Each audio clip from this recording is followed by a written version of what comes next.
ازيكم يا حبايبي حلوين عاملين ايه؟ يا رب تكونوا بخير. اللهم صل وسلم وبارك على افضل الخلق سيدنا محمد عليه افضل الصلاة والسلام. روتين جديد ويوم جديد، ربنا يجعله يوم سعيد عليكم. ربنا يحقق كل امانيكم، ربنا يكتب لكم دايما التوفيق ان شاء الله والنجاح في شغل او في دراسة. الروتين بتاعنا النهارده كله طاقه، كله نشاط، كله حيويه. عايزاكي كده الاول تدخلي تشتركي لو انت مش مشتركه في القناه، وتفعلي زر الجرس عشان يوصلك مني كل جديد، وتعملي لايك على الفيديو لو انت مشتركه بالفعل. واهلا وسهلا بكل حبايبي اللي نوروني جديد في القناه، واهلا وسهلا بكل اللي نوروني من كل البلاد. بجد والله انا زادني شرف في القناه بوجودكم معايا. المهم كده اول حاجه قلت ايه، الم الغسيل الاول لاني كنت نشراه يعني من قبلها بيوم كده. كنت غاسلاه معاكم يعني في الفيديو اللي فات. فقلت ايه بقى كده ادخل الم الغسيل الاول قبل اي حاجه، لاني كنت حاسه كده بصراحه المطره هتمطر، وكنت خايفه تمطر يعني وتبهدلي الغسيل وكده. فقلت ايه المه الاول قبل طبعا ما ادخل المطبخ واتلهي في الدوامه بتاعتنا اللي بندخل عليها في الشقه بقى، والولاد والمطبخ والاكل والشرب وكل الكلام دوت. المهم بقى كده الولاد كانوا جم من المدرسة، فبقول لهم نجيب فول وطعمية بقى ونعمل أكل كده. قال لي لا ياسين، قال لي لا أنا عايز الأكلة بتاعتي إيه هي، بطاطس محمرة وسلطة. فقلت له خلاص تمام. عقبال ما لميت الغسيل كنت حاطة على البطاطس على النار، عقبال ما لميت الغسيل لقيت حبة البطاطس دول احمروا شوية، بس مش اشكال يعني، هو قلبهم طري ما نشفوش، قلبهم طري كده وحلوين، فبرضه حطيتهم ايه مع البطاطس. تمام. يعني حطيت حبة كده وحبة كده والله، وكان طعمها حلو مش طعمها محروق. عملت لهم بيض مقلي، هما بصراحة كانوا عايزين بطاطس وسلطة بس، قلت لهم لا ما ينفعش. عملت لهم بيض مقلي كده اهو، بيض بلدي بسمنة بلدي بقى، حاجة كده ايه، حاجة جامدة. ورحت بقى عملت ايه، اديتهم عملت لهم سندوتشات، واللي كل كده اكل. وبعد كده نزلت جبت حبة طلبات ليا للبيت، مشتريات يعني الخزين كده للبيت. بصراحة الخزين دلوقتي لو كنت بتجيبي الأول يعني كنت الأول تجيبي الحاجة، دلوقتي تجيبي 50% من الحاجة اللي كنت بتجيبيها عشان غلاء الأسعار. الكيس ده أنا كنت بجيبه ب2 جنيه ونص، ولما غلي شوية بقت 3 ب10. ودلوقتي الكيس اللي كان ب2 ونص بقى ب7 جنيه ونص، الحمد لله. جبت كده مكرونة من اللي كانت ناقصاني، وبرضو مكرونتكو دي نفس السعر. وجبت كيلو رز، وجبت رز ب18 جنيه. جبت كيس الملح الكبير ده، وجبت علبة الجبنة دي بقت ب16 جنيه. وكنت لسه جايبة شاي من يومين، بس قلت برضو اجيبه تاني، بنحب الشاي في الشتا. وجبت طبعا كيك شيف بقى، وخميرة، وبيكنج باودر، وفانيليا، وانتوا عارفين بقى في الشتا بنحب الحاجات دي. كيكات بقى، معجنات، كل الحاجات دي لازم نعملها. وجبت عدس بجبة.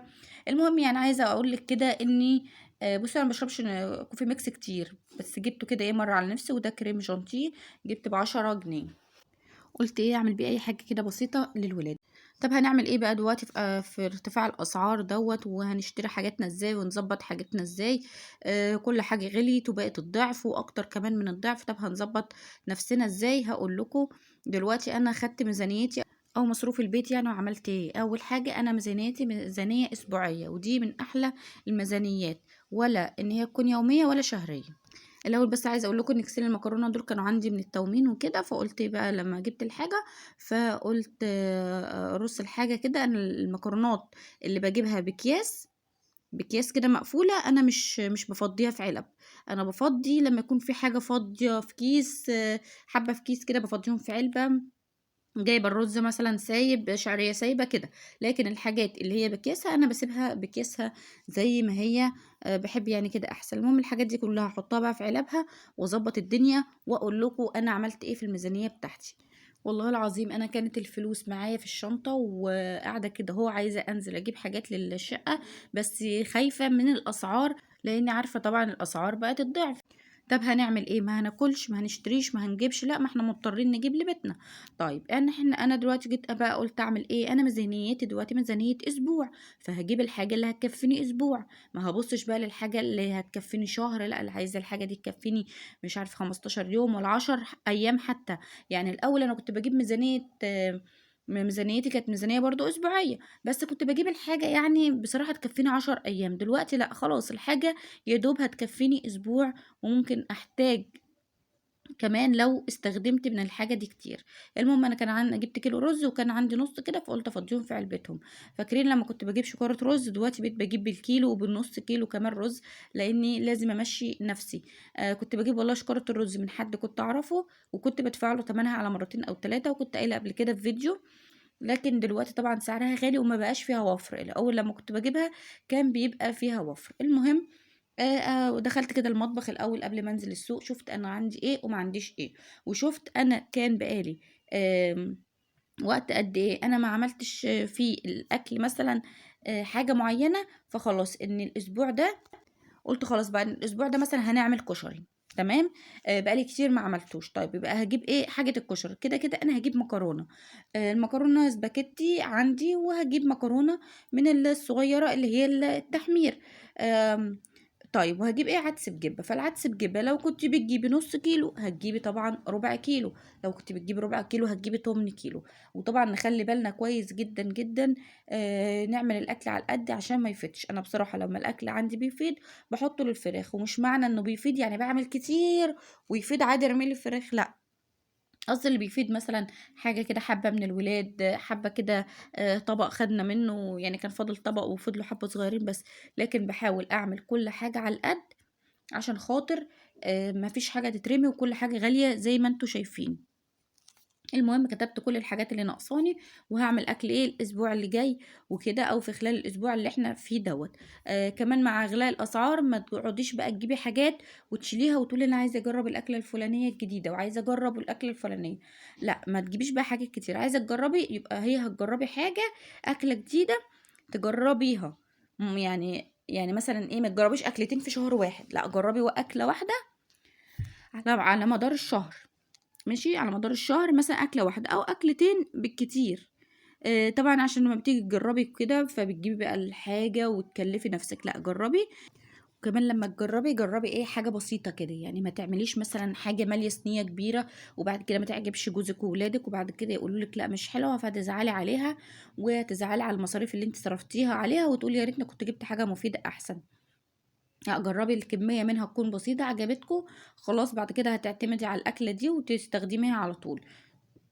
ونصيحة مني لو انت عندك اولاد وكده، خليكي في الاكلات اللي هي اللي هي تقعد معاكي، يعني فاهمين. يعني انا الاول ما كانش في حد بيعمل قدي، كل شويه بيتزاهات وفي البيت وكريب وشاورما وحاجات دي كلها كنت بعملها كتير جدا جدا، يعني يمكن اغلبيه اكلنا من الأكلات دي. لأ دلوقتي بقى عشان ولادي كبروا وعندهم مذاكرة ودراسة ولازم يركزوا، والجو شتا والدنيا غالية، فلازم أعتمد على الأكلات اللي هي بقت تقعد معانا. يعني مثلا الكبدة بدل ما كنت باجيبها أحمّرها الأول وأعملها في فينو وطحينة زي برّه، لأ بقيت باعملها دلوقتي بصلصة وبصل وطماطم، عشان خاطر الولاد ياكلوا رز، ياكلوا عيش، الأكلة تقعد معاهم، فاهمني؟ هتمشي بقى على النظام ده. فبرضه نفس الحكاية، نُص كيلو البانيه لو كنت باجيبه كده ناكله وإحنا قاعدين محمّر، لأ، ممكن مرّة أعمله مقلي، وممكن مرّة تاني أعمله إيه، أعمله بصلصة، أعمله بأي حاجة، وهتشوفوا معايا إن شاء الله من خلال الفيديوهات اللي أنا باعملها. المهم عشان ما تتوهوش منّي، أنا جِبت كل الطلبات دي، تمام، كل اللي أنا عايزاه المهم الأول، وبعد كده وأنا ماشية لقيت إيه، في فلوس فاضت منّي من الميزانية اللي أنا عاملاها للخضار والحاجة. فقُلت إيه، أنا لسه كنت جايبة أريال من كام يوم، فقُلت خلاص أجيب نُص كيلو أريال سايب كده أهو، اللي هو فُل ده أو روعة. وجبت كيس أبو 5 جنيه زيادة برضه خلّيه عندي، وعندي صابونة حمام ما كنت لسه فاتحاها، جبت برضه واحدة تانية احتياطي، وكنت محتاجة كلور. المهم إن أنا ما زوّدتش عن الميزانية اللي أنا عاملاها حسابي عليها. بس لو فاض من الميزانية حاجة ما اروّحش بيها البيت، لإن دي فلوس الميزانية بتاعة الأكل والشرب.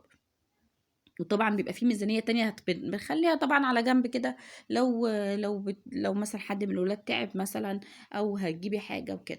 المهم أنا كده خدت كيس النسكافيه اليتيم ده اللي أنا كنت جايباه، قُلت أشربه من بدري أوي ما عملتش نسكافيه، فقُلت إيه أشربه، وكنت عملته بمَيّة لإن أنا معدتي وجعاني، وكنت قبليها بكام يوم كده كنت عاملة برضه نسكافيه بلبن، وجع لي بطني. فزي ما أنتم عارفين أنا بقى لي فترة يعني معدتي تعباني ما باكلش يعني ما باشربش قصدي اللبن ولا كده، مش مستحملة يعني معدتي الحاجات دي.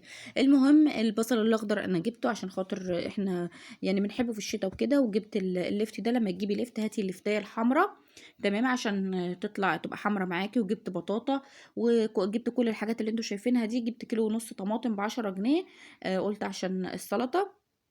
احنا طبعا في الشتاء بنحب السلطة اكتر يعني، وانا كمان عشان الدايت فبجيب سلطة كتير. وبصراحة انا موقفة دايت الايام دي عشان كان عندي ثبات وزن، فالدكتور قال لي ايه عكلك شوية كده. اخدت راحة يعني بريك كده اسبوع، فهرجع له تاني ان شاء الله عشان الامر ما يخرجش عن السيطرة. كفاية اللي احنا واصلين له يعني. المهم بقى جبت البوكسات بتاعتي دي. كنت غسلاها ومصفياها، بس لقيت فيها ايه مندية كده، فجبت مناديل ورحت مسحاها. وهحط دلوقتي فيها مناديل عشان خاطر احط فيها الخضار. لو انتي مثلا مش عندك مناديل، ورق السندوتشات وانا برضو اوقات بستخدمه، بس بصراحة ما جبتوش برضو. فقلت خلاص عندي المناديل، فقلت انشف كده البوكسات دي كويس وهحط فيها الايه المناديل من تحت، وبعد كده هرص فيها الخضار بتاعي. اكمل بقى معاكم الموضوع بتاعنا. طيب انا دلوقتي بقى زي ما قلت لك ما تجربيش بقى حاجات كتير وما تجيبيش حاجات كتير. يعني انا دلوقتي عندي طماطم في الفريزر، فهجيب قد السلطه بس. طيب الخيار بنحتاجه على السلطه وبنحتاجه لسندوتشات الولاد. فانتي بدل ما كنتي بتجيبي مثلا 2 كيلو خيار، تمام، هتجيبي مثلا كيلو ونص بس. والولاد الخيار اللي هم عايزين ياكلوه هياكلوه في السندوتشات، فما بقاش بقى في خيار ياكلوه على مدار اليوم، لان انا ولادي بيحبوا الخيار جدا وبياكلوه ايه في السندوتشات او في البيت. فخلاص في البيت يعني كده بياخدوا خيار يعني كده وياكلوها. فخلاص يبقى هم انت دلوقتي هتوفري، يبقى هتجيبي الخيار دوت للسلطه او للسندوتشات. ما ياكلوش بقى الخيار دوت في البيت، فلازم هنيجي على نفسنا شويه عشان نعرف نوفر. عشان خاطر الخيار دلوقتي بقى غالي. الخيار بره ب12 جنيه، والخيار بره ب14 جنيه كمان في عند بعض الناس. المهم طيب الولاد طب هتاكل ايه؟ ما الولاد برضو بتبقى عايزه تاكل حاجه، هاتلهم فاكهه، بس فاكهه تكون رخيصه شويه، مش اشكال. يعني انا جبت السفندي، لقيت السفندي لقيته ب7 جنيه ونص. ماشي، جبت 2 كيلو كانوا كتير والله يعني، ب15 جنيه. لو رحتي جبتي بيهم خيار هتجيبي كيلو خيار واحد. لكن جبت اليوسفندي، في بعض الناس بتقول عليه سفندي وفي بعض الناس بتقول عليه اليوسفندي، فانا هقول بالطريقتين. فالمهم هتجيبي بيهم كيلو خيار واحد، فانت كده تجيبي 2 كيلو اليوسفندي احسن، وفيتامين سي. وانت فكري كده هتلاقي ان هو افيد لهم، فاهماني؟ ممكن مثلا مش عايزه تجيبي خيار خالص، عادي مش مهم الخيار، لانه بجد غالي. هاتي خس، هاتي جرجير، هاتي الحاجات اللي الولاد بيحبوها.